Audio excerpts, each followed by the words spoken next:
Leaders, let me know if any of this resonates. You're putting in the time and effort into your people development and well-being initiatives, but they aren't really landing with your employees.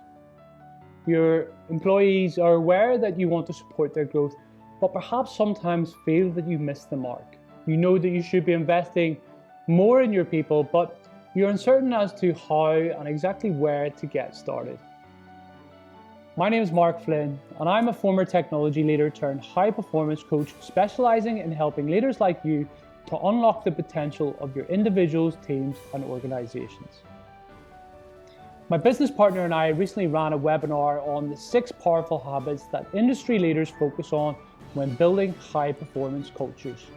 The webinar focused on the 6 habits that have been scientifically proven to increase performance above standard norms whilst maintaining positive well-being and positive relationships.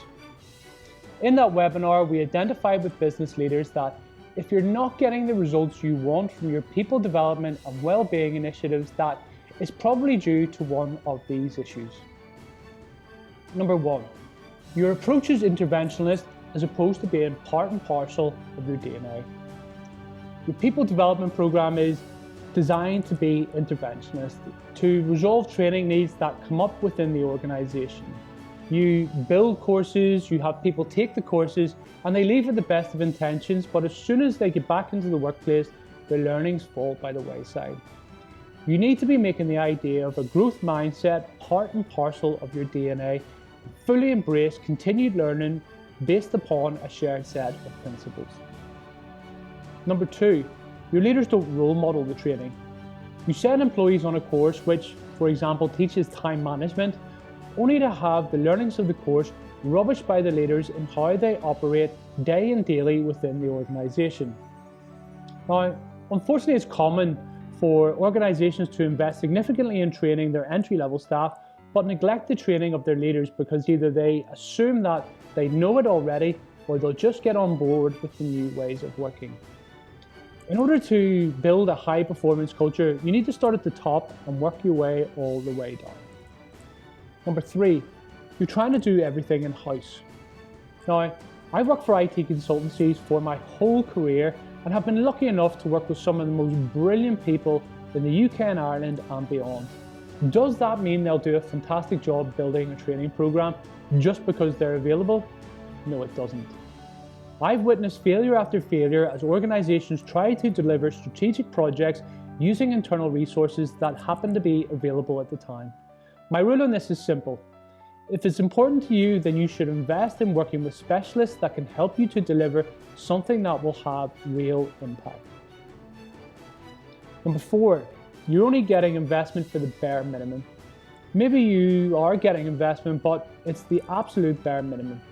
Your leadership team sees people development as a luxury or perhaps just pays lip service to investing in proper people development programs.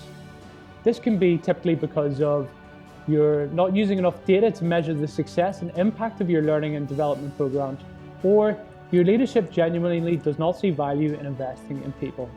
Now, if it's the latter issue, you need to be asking yourself whether or not that is a business you actually want to be working for. Number 5, you're not making the time available to grow. Time is often the key issue when it comes to learning and development. People don't have enough time to invest in the learning, and in some cases don't value the learning if it's delivered internally. Our suggestion to this is to reward learning by providing learning time as part of your standard employment offer, like holidays, and provide a curriculum of both external and internal training that employees can choose from. And for those of you who really want to go all out, you could think about matching investments in learning by the employee, such as time and money, with investments from your own organization. Number 6, you're not using data to measure the impact. You have no real mechanism for measuring the success or not of the learning and development program that you're putting in place. Often feedback on learning and development programs focus on understanding how well received the program was by the attendee and not whether or not the program was successful in increasing the performance of the individual. I hope this gives you an insight into some of the common problems faced by business leaders who are trying to make a real impact with their learning and development programs. If you'd like a copy of the webinar to find out more, then drop me a comment below with the word webinar. Your coach.